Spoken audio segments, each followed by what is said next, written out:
माशाल्लाह अभी मैं गांव में हूँ और ये आप देख सकते हैं, ये सामने मस्जिद है। देखो इसके ऊपर गुंबद बना हुआ है। अब धूप की वजह से मस्जिद साफ नज़र नहीं आएगी। और ये माशाल्लाह सब जो है वो दरख्त है। ये नीचे गंदम है जो पक चुका है और अभी काटने के काबिल है। बहुत अच्छा लग रहा है। ये देखिए, धूप की वजह से चीज़ें नज़र नहीं आएगी साफ।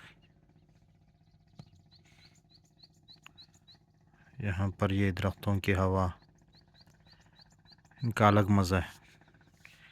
और चिड़िया जो है एक किस्म की आवाज़ निकाल रही है, शायद आपको आवाज़ आ रही हो। ये भी एक दरख्त है। ये ऊपर पहाड़ है, बहुत दूर है। अभी पहाड़ के बीच में मैं हूँ।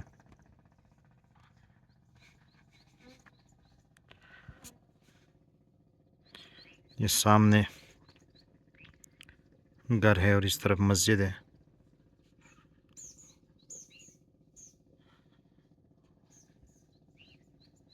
सामने पहाड़ है, साफ नज़र नहीं आ रहा।